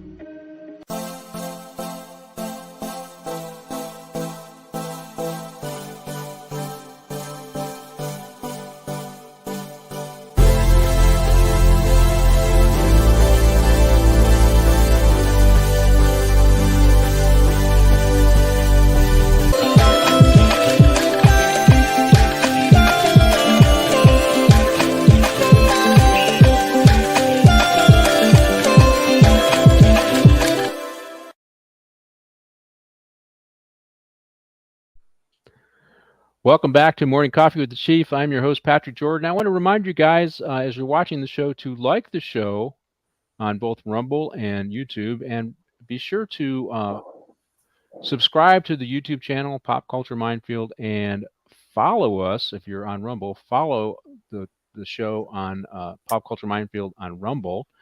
And be sure to make a comment on both and share it with your friend. Tell your friends about it. And we do talk about law enforcement here. We get into some of the political stuff, but we evaluate these movies. We give our own personal experiences, and some people have told me they find it interesting. We do have a regular crew of people who listen, and occasionally they pop up and I bring them on the show because I get some of my old partners. I had Danny Regalato on once. I think he was on with you, right? Yes, he was a couple weeks ago. And I had Eric Fox on. He told me he wanted me to do Dirty, so I did. That's about a bombing, a dirty bomb in London, so I had him on. So if you're listening from the Los Angeles County Sheriff's Department or any police department, and you're retired, I don't want any guys who are still working coming on because we say things that aren't always politically correct. I'll be glad to evaluate you and bring you on to do a movie. So the next scene up is right after this one. Go right into it. Martine is Bad Blood. So one of the things that's going on here, and you kind of see it sometimes when Internal Affairs are doing their investigation, you know, they become a target for recrimination, right? And Andy Garcia's character, now he goes to talk to Stretch's wife, and he's told leave the wives alone. But Dennis Peck, you know, this is Gear's character. He ultimately brings Andy Garcia's wife in there by he meets with Andy Garcia. He talks about Andy Garcia, tells him to stay with the wives, but then he eventually talks to Andy Garcia about his wife. Clearly he's been following Andy Garcia's wife. He describes her to her, says inappropriate things about his wife to him, and of course Andy Garcia. I did work with a lot of hot-headed Latinos there. Punches them, which is I don't see a IA guy doing that, but punches him. He's a former boxer. Gets the better of him, and Dennis Peck goes down and is bleeding and is chuckling and comments about him being a boxer. But this is highly unusual. Some officer going after the wife of an internal affairs thing. So this is an embellishment, but it does bring about that concept of bad blood between our two antagonists here, our two main characters. What do you think, Danny? Yeah, they antagonize each other. I've seen instances like that where two guys just don't get along. They're not going to get along, and they're going to just MF every time they see each other. And I think this is Andy Garcia got into Dennis Peck's head a little bit, and Dennis Peck got into the other guy's head. So it just built an anger built up through that. And I kind of like the comment that his partner, that Andy Garcia's partner said, about measuring them, and then she'll decide who's got the bigger ones. Exactly, and she's the one that points out this what is it? Well, they call it toxic masculinity these days, but Yeah. I would just say it hyped up testosterone. But if somebody's in trouble, sometimes they do go down the path of vilifying the people that are investigating them. It's I've heard this. That's the chief, or it's another internal affairs investigator. It's this, it's that, and those things do happen. And and Dennis Peck is clearly doing it because he's looking to shape a narrative for the people who are his supporters that these people are over the top. There's nothing there. I'm not doing anything wrong. He's just messing with the wives. This is Andy Garcia. He's trying to shape that narrative because he's looking to defend himself. You kind of see that in the movie, Ken? Yeah, yes, I do. The scene where they actually are going at each other, and as you said, I don't see a internal affairs guy decking an officer, and I actually don't see another officer going after an internal affairs guy's wife to get at him. It's an embellishment that seems a little bit over the top to me. And what came to mind as this keeps going this way is the lieutenant that supports Richard Gere's character, the P2 Dennis, as a great cop. I don't see how he has time to be a great cop because he's so involved in all this other stuff. How can he work the streets so well when he's got all this other stuff spinning around? They don't really say it, but it's to some degree it's implied that, yeah, he's probably taken people to jail. But it's like, do you ever see the documentary? I think it's called The 75th, and this guy named Michael Dowd, who was a corrupt New York cop, and he was protecting certain dope dealer gangs. But they would these dope dealer gangs would give him information on their rivals, and he would go make those arrests. So you know what I mean? So okay, kept the stats up. yeah. So I mean, so you if you know who all the players are and people aren't paying, they go to jail, right? I guess in his world, and or if you're on somebody's payroll. And now that guy never killed anybody, and he went to jail for a long time. It was a big scandal for NYPD. Mm-hmm. But he, they had a reputation knowing who was who in the zoo, as they say, and he was able to take people to jail. So Dennis Peck, if all of his informants are his crime partners, and they're just taking down the competition, he should have good numbers, right? Because he doesn't have to go out and build a case. Yeah, right? You're right. He doesn't have to develop reasonable suspicion, probable cause, know who the players are, because they're all given to him, or handed to him. Hey, this guy's not paying me back, and he's going to have some dope. He's going to be at this location. Go there and take him to jail, right? So one of the most productive guys in the department. And when you look at the Rampart thing, those guys were pretty productive. They were a crash unit. They were humping. They were working. The reputation of Crash was that these guys worked hard, right? Mm-hmm. And so there is an attitude sometimes to overlook. Well, he's a hard worker, though. Yeah, but we still got to look at this. We got to check him. And my thing, the way I always said it, hey, let's check him early, right? And take away the bad habits and let the guy get across the finish line for retirement, instead of giving him an excuse to keep doing what he's doing, right? I mean, you check him early. If you check him, because I always said, hey, my job is to get you on the straight and narrow. So, man, you get across that finish line and got a pension for the rest of your life. That's what I always saw my job as. So check them early. They might be a good worker. It doesn't mean they're a bad person and it might be doing something wrong. It doesn't mean they're a bad person. It just means they need guidance. And sometimes that guidance comes in the form of discipline. Right, Danny? That's correct. Like I said before, I've seen a lot of guys that have not made it past the 10, 15-year mark just because they did stupid stuff in the very beginning. I guys in my academy class, I think we graduated 122. And I think as we got closer to retirement age, it was probably half that many people actually retired. Yeah. Most of them were fired or left the job for other reasons, but. Well, I'm not going to, not that you did anything wrong, Danny, but you've had supervisors say, hey, Danny, do it this way, right? And that was taken with, you appreciated it, right? You understood it, that they were looking out for your best interest, right? Sometimes I'd take it that there were a bunch of Adam Henrys, and sometimes, you know what?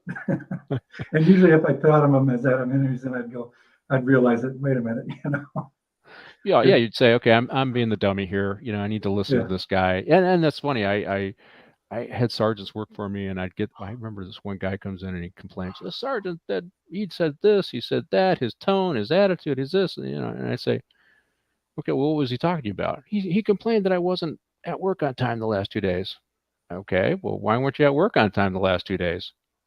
Well, say, here, listen, if you don't want him to mess with you, then show up for work on time.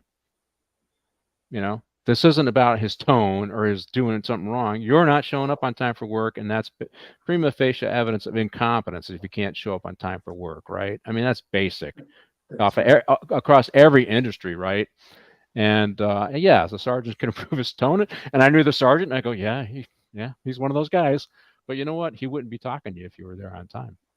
Yeah, the important part is how you portray yourself from the very beginning. Yeah.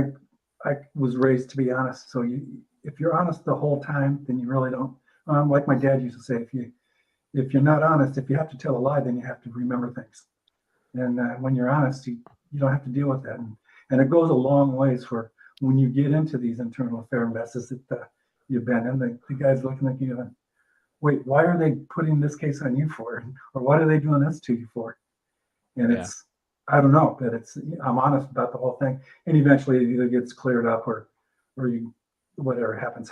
But honesty goes a long ways.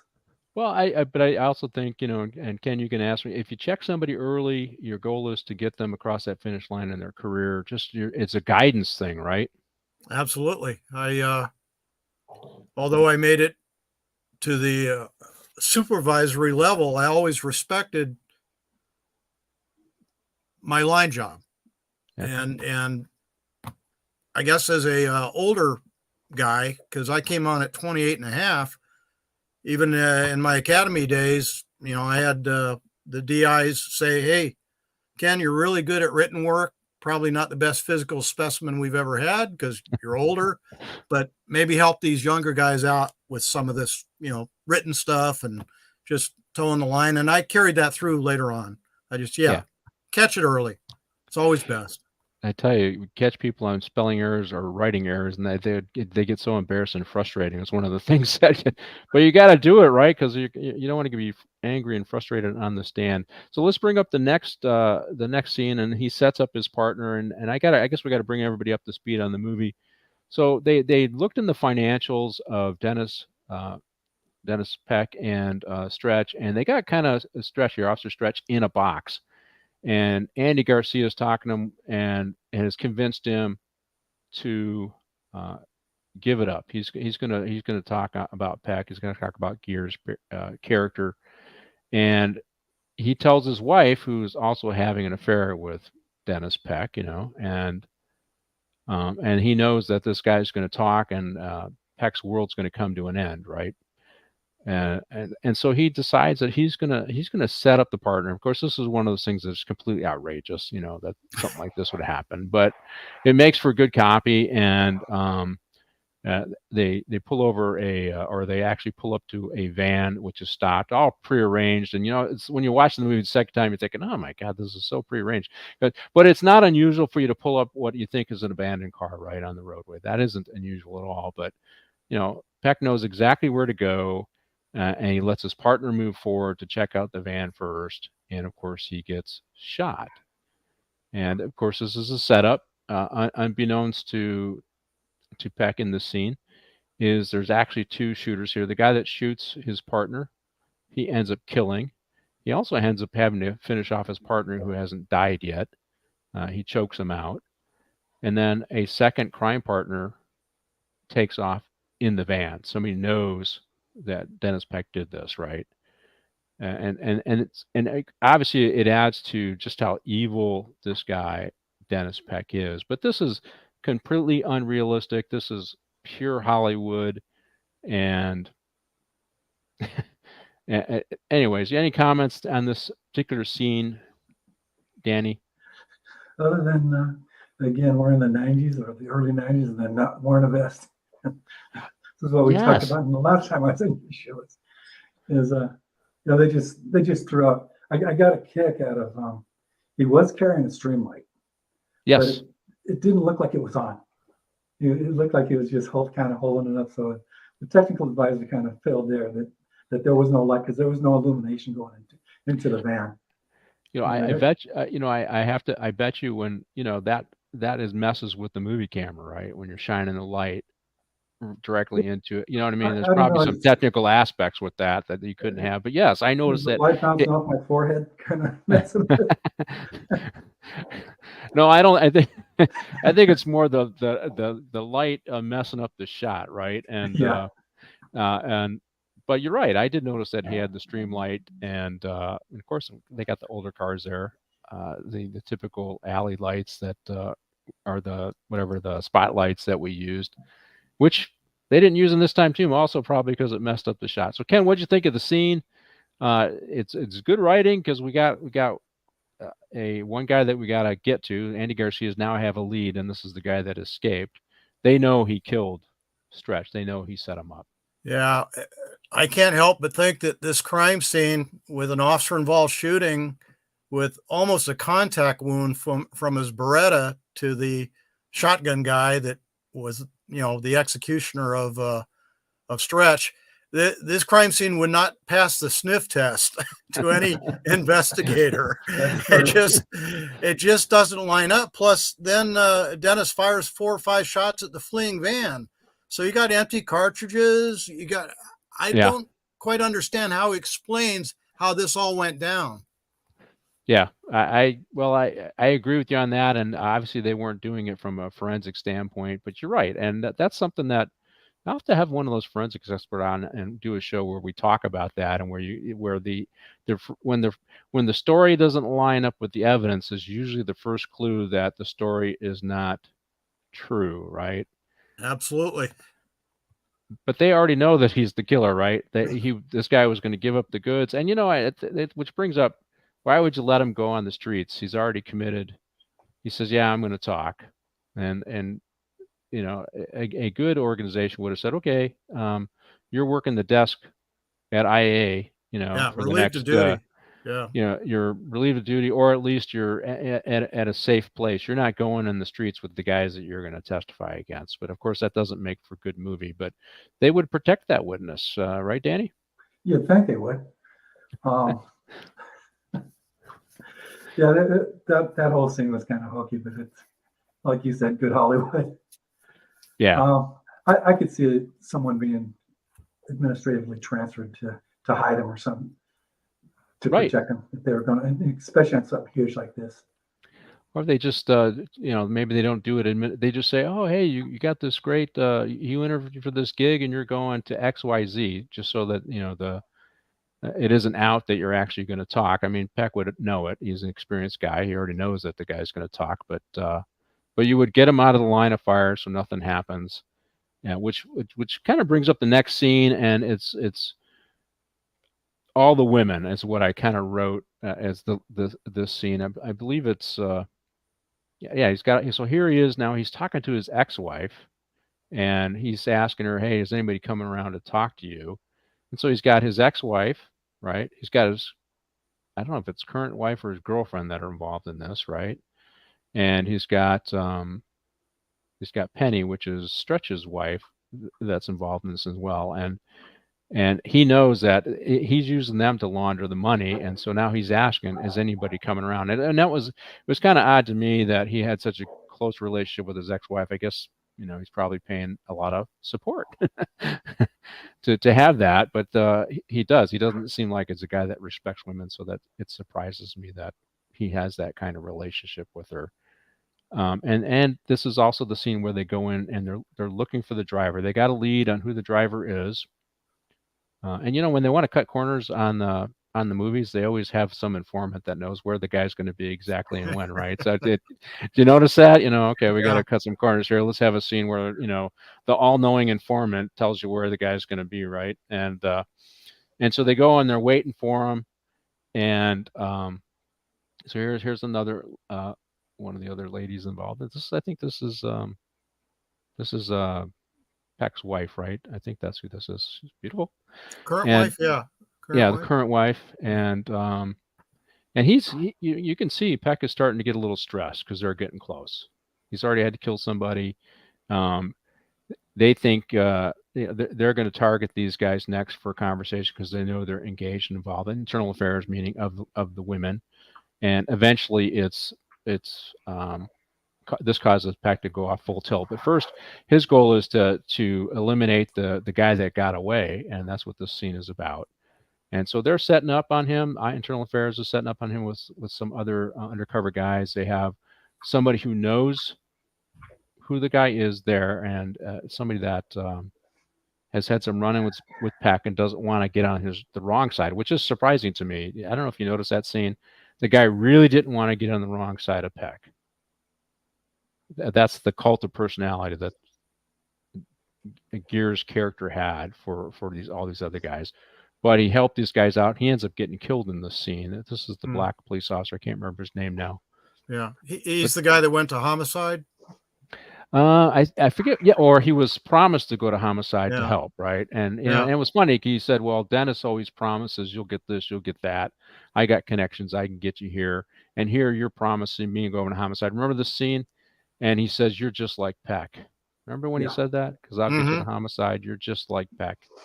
And so in the scene, the guy shows up later than they expected, but he does show up, and then suddenly the SWAT guys show up. Now, I thought this was pretty unrealistic too, because it would be coordinated, right? And it implies that Gere's character has so much clout that he's able to call his buddies over at SWAT, and they show up to take down the cop killer without it being coordinated with other parts of the department. So I thought that was pretty unrealistic. What do you think, Ken? Oh yeah, definitely wouldn't happen this way. Just would not happen. When they showed up and they all come out guns, like, and I think, don't they come out of undercover cars, whatever, civilian cars, whatever? Yes. It's not a SWAT truck. It's not a SWAT operation. This is a street operation by a SWAT team. Yeah. It was weird. It was weird. Yeah, maybe they were saving money on the cars and the production. I don't know, Danny. What do you think? This is pretty unrealistic in your mind. I was trying to get a grasp on it when I watched it again this morning. I'm just not getting this scene here. But you go back to the black officer in the very beginning of the movie when they're doing the dope raid, and it was that black officer that killed the dude in the very beginning, and that's when Dennis Peck threw down the throwdown knife and everything to show, kind of got this cop dirty, so he belonged to Peck after that, because now Peck's got him dirty, and that's why he was able to make all those promises. And we got to go back and probably talk about that. He did corrupt them, and we did see a little bit of this kind of behavior in Arco Narco, where they would corrupt a new guy coming in. And when I was watching the documentary, the 75th, I think they kind of did some of the same kind of stuff. And but the interesting thing is, I think we need to talk about the dynamics of a police shooting, because what I was thinking there is, hey, dude, man, you thought he was going for a gun. That's what you say. That's all you have to say. You don't have to do anything else. He's running out of the back of a house. You think he's armed. You think he goes for a gun. Now, you're probably going to take some heat, but that's what happened. And those things do occasionally happen, and those officers generally are cleared because they're acting in good faith, right, Ken? I still consider it a bad shooting, but that's just easy for me to say. I wasn't there. Yeah. But generally speaking, even if you think that suspect has committed or is committing a felony, he looked like he was running away. Yeah. And I didn't see him turn towards the officer. Yeah. But again, my eyes are old. But well, his comment was, I saw him reach for a gun, right? So there if are that's times, what's in his mind. yeah, it's it can perception. be a bad shoot, but still right. And this is the part people need to understand. Sometimes the outcome is not what you want, but it can still be considered lawful. That's probably where I'm getting at, Danny. What do you think? That's correct. I've seen a couple of deputy involved shootings that didn't turn out, they were legal and everything like that, but they were kind of a little bit questionable. And the deputies involved in those, they rode the pine for a little bit. But other than that, everything ended up okay at the end. There was one in Gardena County a couple of years ago. I don't know too many details about it. And where the deputies there killed a kid. And that one might be a little bit messier than some of the other ones. But those things, unfortunately, it happens. And everything happens so quickly.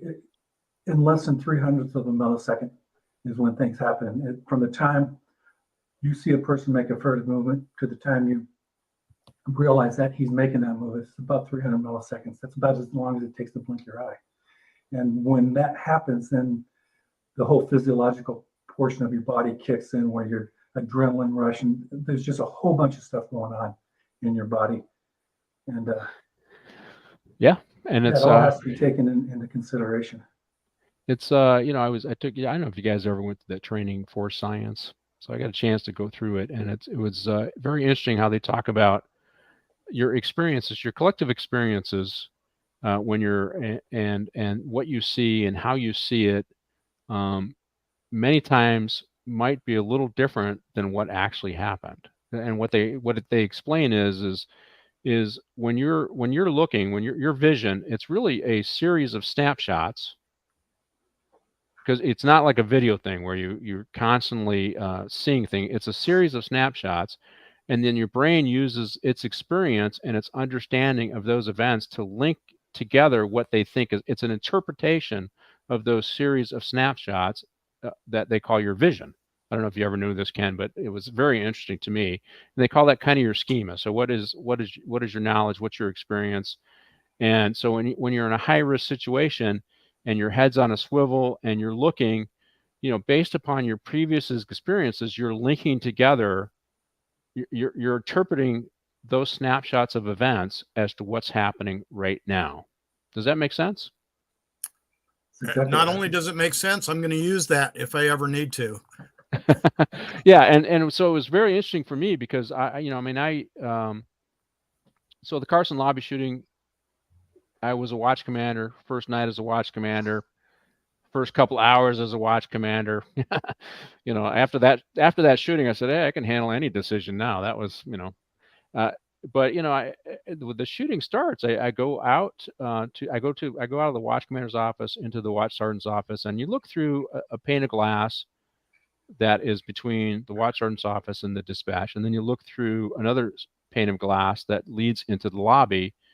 And so the shooting has happened. The guy came in the lobby. The deputy told him to go out. He comes back in. He shoots the deputy behind the counter, and he hits him. He hits him in the left arm.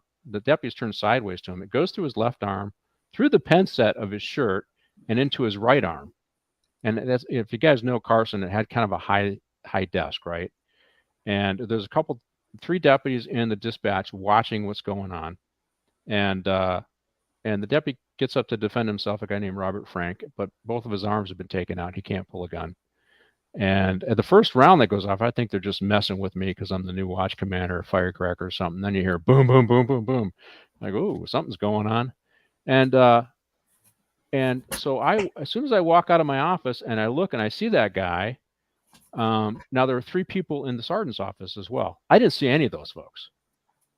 As soon as I saw that guy, he was, he's pointing his gun, looking for a target in the lobby. All I thought was, I got to go get that guy.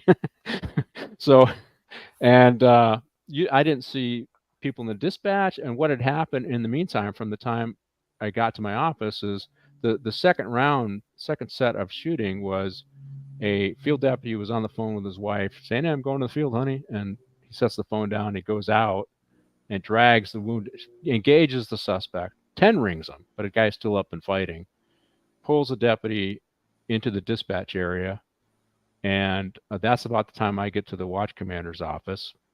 The watch sergeant's office. And I don't see anybody in the sergeant's office because I'm so focused on the guy with the gun.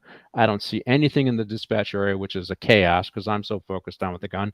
And I didn't see the 8 other people in the lobby because I was focused on the guy with the gun.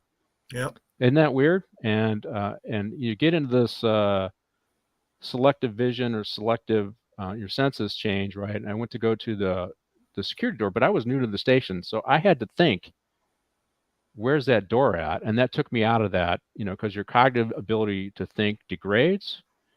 And because I had to think about where that security door was, that caused me I had to force myself out of that. And by the time I got there, some deputies said, "Hey, wait for me, let me get my gun." And then we popped the door. And just as we popped the door, some guys had gone back out and finished the guy off. But so and when I went to this force science class, now all that made sense to me, because I never understood, well, how come I didn't recognize there were 8 people in the lobby? How come I didn't recognize there were 3 people in the dispatch, or 4 people, including one that had been shot? How come I didn't even notice the people in the watch sergeant's office that I just walked into? And that changes in what happens. So when shootings happen, it's really physiologically, there's challenges that you face. And I went into a really long discussion, which I wasn't planning to for the show. But so those are the kind of things that happen in shootings. So when this guy says, I thought he was going for a gun, we don't know what else he's been through. We don't know what his experiences are. And now when you understand, that's why I don't like, I like the body cams, but the body cams is the silent video that keeps rolling, and it isn't consistent with how you see things. It's different how the video camera sees things, which is going to be a challenge for us in courts down the road, because they say, well, how come you didn't see that? Well, I was looking to my left because I saw somebody there. I wasn't looking straight. Mm-hmm. Well, the video camera shows what's going on. You should have known that he put the gun down. Well, after I saw the gun, I looked left and I looked right, and I shot. That one's the other one is the reaction time, those kinds of things. So Danny, I went into a long explanation about how sometimes you see things differently than they actually happen. Have you experienced that? Do you agree? Oh, yes, I do. Being in a couple of shootings. And I remember one that I didn't know there was that many people there. Yeah. So that, and then in the research I did for my book, Broken, I laid that kind of out there on the way your brain, the very first chapter of the book actually is about how your brain works. And it's interesting how the way I laid it out in the last paragraph, or the last couple of paragraphs, is you're a police officer. You get a call of a suspicious person in front of a convenience store. You're rolling to the call. It's no big deal. It's one of a million suspicious person calls you get. On the way there, the call gets updated that you may have a gun. So immediately, your physiological systems start ramping up. You're pumping more adrenaline to your system. Your eyes are starting to get into a little bit of a tunnel vision, but you're not in full-blown stress mode yet. Right. And then when you get to the call, you see the guy, you see the butt of a gun coming out of his waistband. You go right into full-blown everything mode, and your heartbeat's racing up, your muscles are tightening up, your eyes are actually dilating so they can see more, but you're actually tunnel vision in. And then after it goes, the guy's in custody or everything like that, you have to calm back down. And a normal person, that might take 10 to 15 minutes.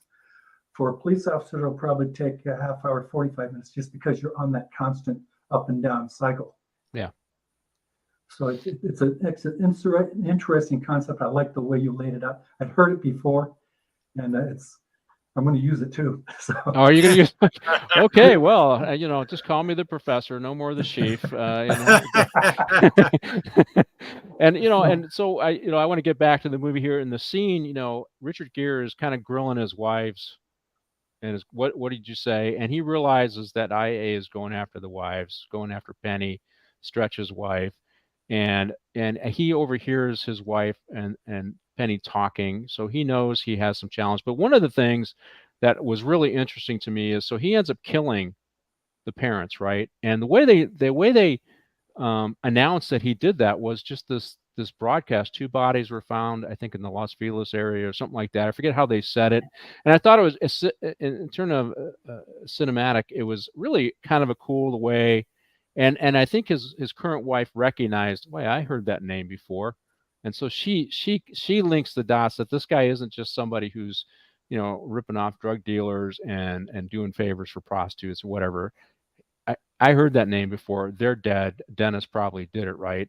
And she's realizing that he's really an evil guy. But I just like the way they kind of, what do you think, Ken? The way they just kind of inserted that into, and it sent the message, yeah, this evil guy did do Yeah, the evil deed. I thought it was very effective, and she's flipping through that little booklet where she's actually taken his recorded calls, and she remembers the last name. Yeah. And so she flips to that name and says, and I agree, she now knows he's maybe doing a lot more than just money things, killing people or arranging for killings. So I thought it was a very effective scene. Yeah, I think Andy Garcia and his partner Wallace, they're I forget her real name. They knew he was evil, and they're figuring this out. They know he killed Stretch, and the ladies are figuring this out. It had to be him who killed. This wasn't just a happenstance. He was going to testify. Now he's dead, and his wife. I mean, even though she was sleeping with Peck, I mean, she had to have some feelings for her husband, who's now dead. And these ladies are all talking, Yeah. which clearly Dennis Peck here didn't realize. The ladies will talk. They will compare notes, and they will figure this out, and they will go into preservation mode. What do you think of the scene though, where they slipped that in, that these two people were killed? Did you kind of agree? It was kind of a cool way they did that and laid it out. It was Danny? real cool. I enjoyed it. It was I'm watching it, and because they said that they were just doing a news thing of Hollywood Hills and how beautiful it was, or the Hollywood sign, and then all of a sudden the two elderly bodies were found in the canyon, and they give the names, and it really didn't pop in my head yet. But then you see the current wife. She goes over to her notepad and looks up and goes, oh, that's what they did. That was cool. And then you could get the feeling that she knows now. She's afraid. She's got fear in her system. Yes. She's got to figure out what she's going to do. And then that just kind of morphed into to where she was in the bathtub, and Dennis is sitting there talking to her and being nice to her, and then he kind of assaults her because he doesn't want her talking at all. And now she's really afraid. Yeah. Well, it's in terms of they did a really good job of building the tension in the movie, and you can feel the tension. And there's some movies that are kind of, but this one, I like some other really good movies. They kind of build that tension between the two characters. It's building up. Dennis Peck, it clearly is closing on him, and you can see it expressed in how his character is reacting. I think the next couple scenes down, I call it full tilt. If you guys ever I used to play Texas Hold'em, right? And so it's a term that they use in playing poker when you lost a couple of big hands and you're trying to win the money back and you're going full tilt, and I mean, that's how I remember it being. If it was a very short period of my life, I was decent at it, but it was too much time. I don't want to spend all my time doing that stuff, right? But he's feeling threatened. The ladies are talking. They're going to go into survival mode. He kind of knows that. They plug this murder in there, and in the meantime, they're doing the financials, and it shows maybe $2 to $3 million worth of income. And this is back in '90, so that's a lot of money back then. That'd be a lot of money today, but it certainly is a lot of money back then. And all the ladies have their fingers in the pot. And so Andy Garcia and his partner are starting to put pressure on these women. You're going to go down. We're going to take you down, just like they did with Stretch. You're going to go down for Dennis. You need to give us the goods on Dennis, which is that's a typical investigative tactic, right, Ken? Get the weak link, have them flip on the person that you're targeting, right? Yes. Typical. Yes, it is an investigative technique. Yes. And when they're dealing with cops, they'll go after the weak link, just like they did in this case. They'll go after Stretch to get to Dennis, right? Absolutely. That's right, Dan. There's an old statement about a conspiracy. It only works with two people, and one of them is dead. That's the only way you can keep it tight. And so I got to give my comment on political conspiracies, because it always drives me crazy. It's like, oh, it's a conspiracy. I go, you know what? Having dealt with conspirators, they talk.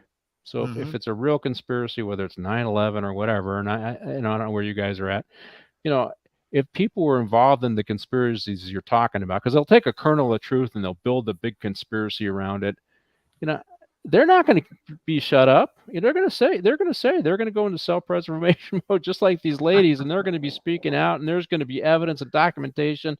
And, we don't have to infer this, infer that. There's going to be something to say, yeah, this was the plan, right? And that never seems to pan out unless somebody wants to sell a book, and then they, What do you think, Danny? Conspiracies, they go after the weak link, right? You were an investigator. And I'd always like to say, you can't get 5 cops to agree on where to go eat, let alone create some wild conspiracy that was going to rip off money and kill people. Very true. But, yeah, in everything, there's always a weak link, and that's exactly where you go to first. And it's funny because Dennis Peck's character, or the Richard Gere's character, he's kind of like the wizard behind this, controlling everything behind the scenes, and then slowly he's getting exposed, and slowly he's losing control. And it's funny, the women that he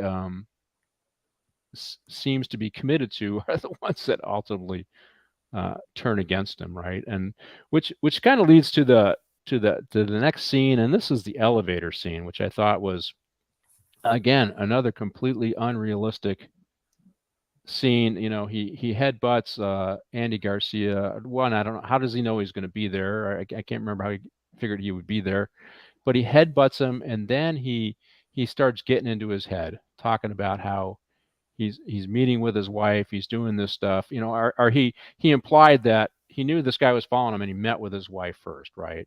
And he took her to lunch, and then in this scene he implies that he did a lot of stuff with her to get into Andy Garcia's head, to mess with his head, right? But and this, it's, to me, it's just unrealistic that that something like this would happen. This would never happen, right? And nothing in my 38 years, and I'm sure your collective experience, but it was clearly designed, and this builds the tension between these two guys who have bad blood. He's getting close. He's going to try and knock him off his the balls of his feet and put him on the defense. This is Gere of Andy Garcia's character. I think ultimately he's got to know this is going to end badly for him. This is Gere's character, but he does this anyways, and this is a little bit of payback too. That's kind of what I see. That, let me get in his head, but let me pay back this guy. What do you think, Danny? Yeah, this was payback for him getting bitch slapped a couple of scenes before. But I get a kick out of this, how we know it would never happen, especially with us, because the Hall of Justice, don't they still have elevator operators? And if you notice, I don't think this was the elevator in City Hall, but when they leave the elevator, it is, I believe it is City Hall. Yeah, I was trying to figure out what building that was at, but yeah, I've been in City Hall, and that's not the elevators for City Halls, but I believe as they leave the elevator, so they probably had 2 different locations for the scene, but that is the ground floor for City Hall. They got this beautiful floor there, and all this. I think they call that streamlined modern architecture kind of stuff. Really cool building, but it does continue to build the tension between these two guys. Ken, what do you think? Yeah, I didn't understand how he would know he's getting off at a certain place at a certain time, and he's all prepared to headbutt him as soon as the doors open. I mean, it was Hollywood, and but it is, the scene is partly revenge and partly trying to throw Andy Garcia off his game as the investigator of Richard Gere.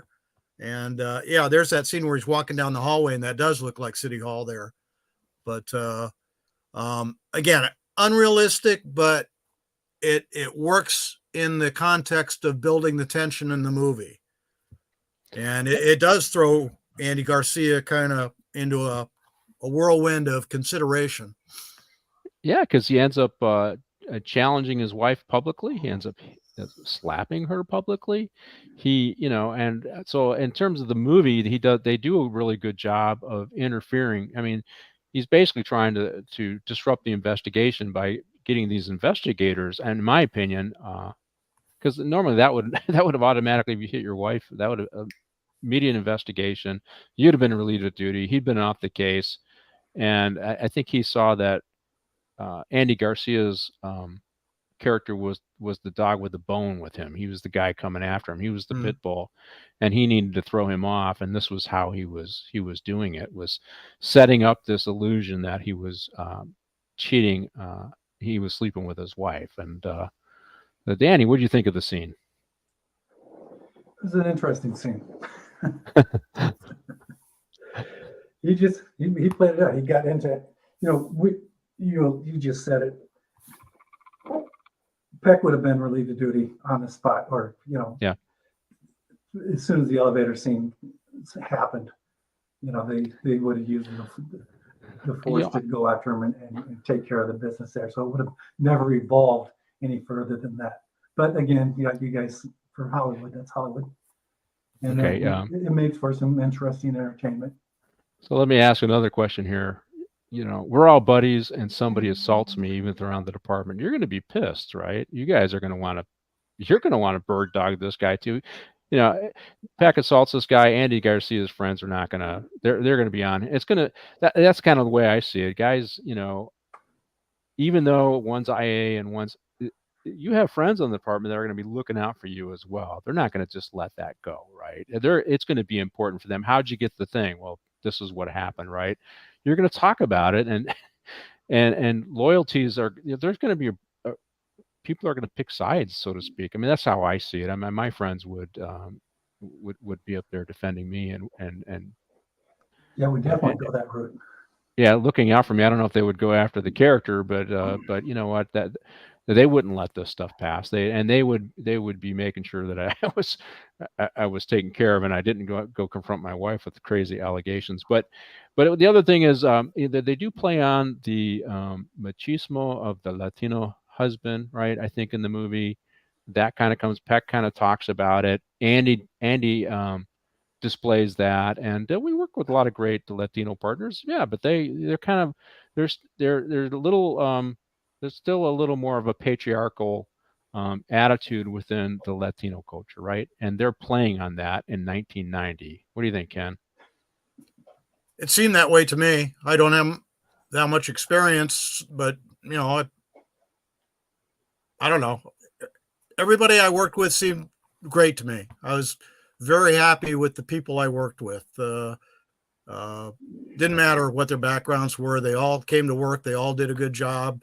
They were fun to be with. But I do agree there's probably some machismo within the Latino community but I don't have that experience. So, well, let's say patriarchal stereotypes, right? That there's still this stereotype of patriarchal family structures with Latinos. What do you think, Danny? They're building on that, maybe exaggerating it a little too much, but that's what they're doing with Andy Garcia's character. I don't think they exaggerated. Having a Mexican wife who's got 13 brothers and sisters. Okay, well, there's somebody who's got experience. Yeah. So that means that there's 7 boys and the girls are married to 7 husbands. Well, and it's definitely there. I wrote a paper on the maquiladoras, which are the factories of Mexico, and I took this class on comparative socialism. So let's just say I was a little out of step with the instructor, and he talked about the exploitation of workers in Mexico, and they showed a film from the 70s, and this is probably the 90s that I was watching this thing. And so I went and I did research, and I found that the NAFTA, which had been going on for a few years, had actually had changed the situation for women in Tijuana, because it gave poor working class Latinas a more power and clout. And that's how they measured it. They said, because it has a patriarchal culture in Mexico, women are treated poorly. However, the jobs are targeting women. They're now the primary breadwinners, and it's given them much more clout. It's increased their middle class. And so even researchers who are looking at this said, by empowering women with jobs, it's kind of changing what they called a patriarchal culture in Mexico. So it was interesting. my teacher didn't like my perspective, but I had plenty of sources, way more than he had, and so I got my A. But let's go on to the next scene, and this is they are closing in full tilt, and this is Dennis Peck as he's feeling that they're closing in. He's listening to Penny talking to his current wife about what they're going to do, and he knows that they're going to roll. Now apparently he's got some standards. He's not going to kill them, but he's going to like he did his partner. But now I think he goes full tilt, and this is where he wants to get Andy Garcia, right? And he's gonna now go after Andy Garcia. But before that, he goes to the people that he did the murder with, and I wasn't quite sure what they're doing there. I think maybe he went there to get some more money to make his escape, and he ends up having sex with one of his crime partners, the female, in front of her husband. And ultimately, I believe he ends up killing both of them after he gets shot in the foot. But he's now, okay, it's found. I'm going to go. Maybe that's what I thought. They didn't really imply it. I think it's implied that they, yeah, hey, good morning, Admiral. It's that he's going there to get more money from these guys. But it actually adds to what just a despicable character he is, right, Ken? Absolutely. It's kind of a weird whole scene. Like, I can only agree with you that he's going to visit these people for money and obviously some sex on the side, whatever. But what I thought was really weird is he offers the gun to the guy, says, well, go ahead and shoot your wife because she's cheating on you. But he gets shot in the foot. And I thought that was hysterically funny. Sorry. Yeah, I thought you shot me in the foot. I thought that was funny too. Yeah. Well, and him and his partner, Garcia and his partner, are also, they got the path. They get the name from his wife, and they go there too. And Peck is there, right? Right. He ends up killing both of them, both the bad guys, and they get there. Garcia goes in the house. He sees what's going on, and his partner goes to check the grounds, and she ends up getting shot by Dennis Peck. Now, I mean, he's crossed. I mean, he's already crossed all the boundaries. He's killed his partner, but his partner was a crime partner at the time, right? And he's now killed these two people, these two innocent people, the parents of this guy, and now his crime partners, who did the murder for hire, and now he's actually shot an LAPD sergeant from Internal Affairs, and so now he is the bad guy. He is despicable. There's nothing good to say about him, even though he is a charming rogue. What do you think, Danny? Well, first, I would like to know where they got that probable cause of going to the house in Malibu. Yeah, well, it's Hollywood. They just kind of walked right on it, and got a house that was all covered up with stuff. Yeah, Peck went there for money. Yeah, sex and money, and maybe drugs, if whatever you can find there. And I think he didn't like Garcia's partner just because of her sexual orientation. I think you're not a real woman, you're something else. So he alluded to that. I'm sorry about the dyke, and so that was why he didn't have a problem shooting her. Right. And then his escape. It's even why he didn't shoot Andy Garcia's wife later on in the movie when they were at the house. Yeah, and that go ahead, roll right into that scene, Andy. To Martine after this scene. I call it payback. That and the fact that he shoots the partner. Now I haven't talked about the cars. No, he had a fantastic car. It was a red Corvette. I don't know what year that was, but I loved his car, right? And I don't know what that would have cost back then. Probably $25,000 back then, but that would have been a lot of money back then. I think you probably had to pay $50,000 to $60,000 for that kind of car today. But he had a fantastic car. Really liked it, and yes, he didn't like. Well, he didn't like Wallace because Wallace didn't like him, right? She wasn't, his charms didn't work on her, right? Yeah, not at all. Not at all. That was part of the problem. Here's where he's telling her to go ahead, and she's a tramp. Go ahead and shoot her, because he implies that she hired me to kill you, and then he does get shot in the foot, and that is funny, right? It is that this evil rogue, and he is an evil rogue. He is likable until he does all these things, right? He's this guy Danny Coon. But he gets away, and as you roll into the next scene, now he doesn't just try to escape, he wants payback.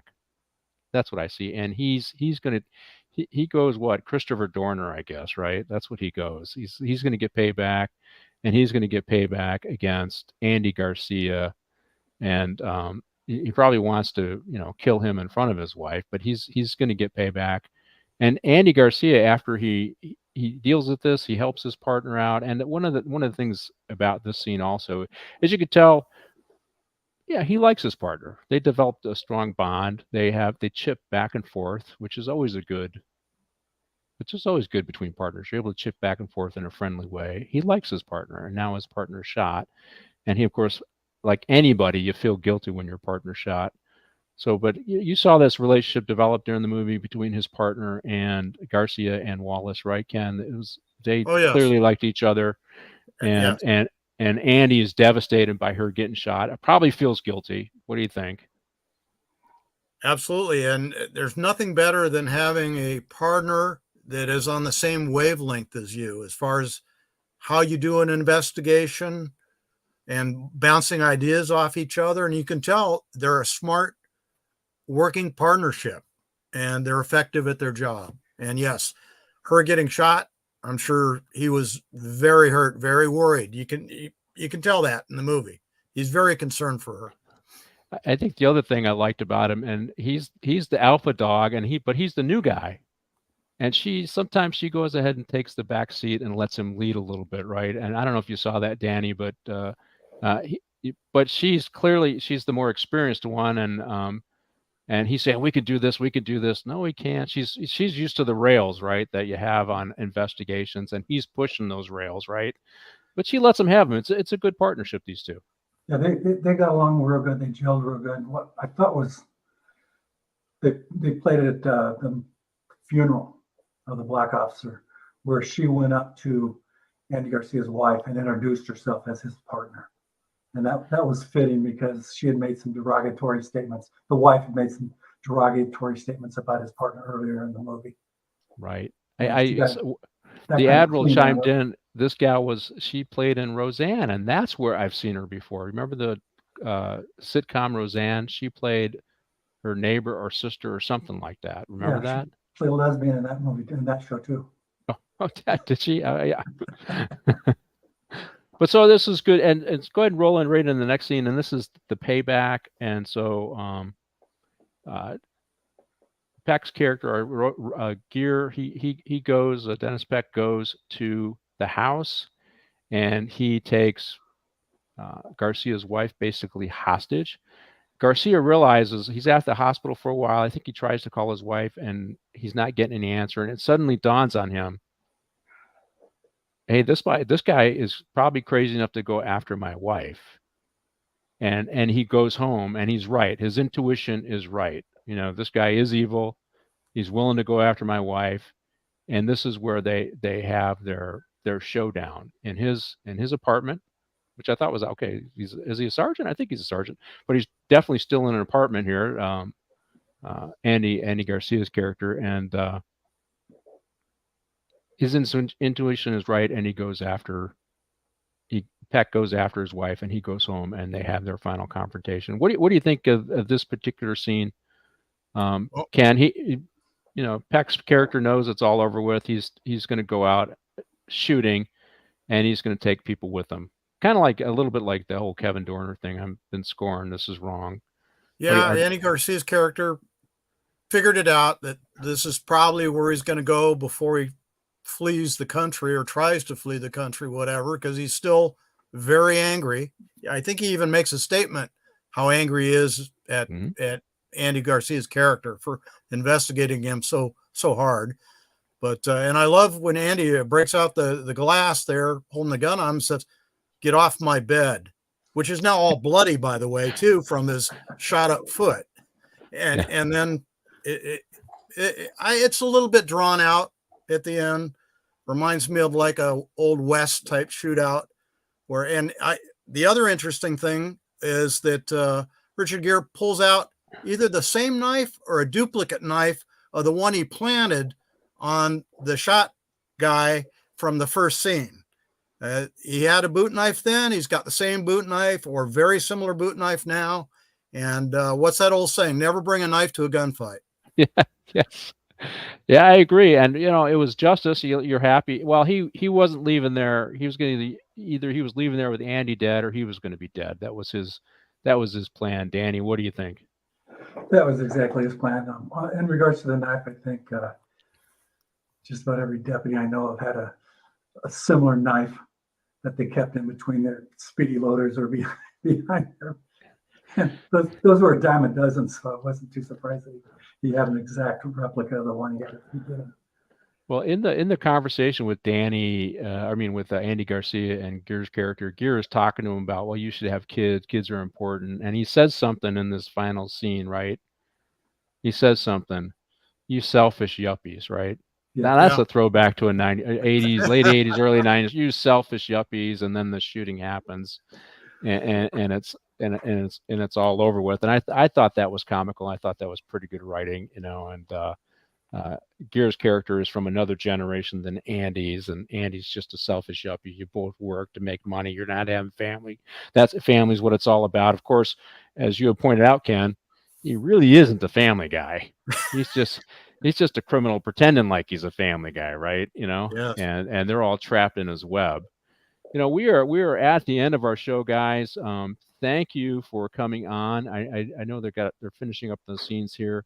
I want to remind folks, if you're watching the show, do me a favor to like the show and tell a friend about it. If you're following us on YouTube, you subscribe on YouTube and you follow us on Rumble. You can catch me every Tuesday, 8 a.m. Pacific Standard Time on Pop Culture Minefield, YouTube or Rumble, where we evaluate TV or police-related movies. We give our own experiences and we talk about issues of today. Thank you for joining us. Martine, are you ready? We can take it away. And guys, stick around for a quick debrief, okay? Got it. Yes.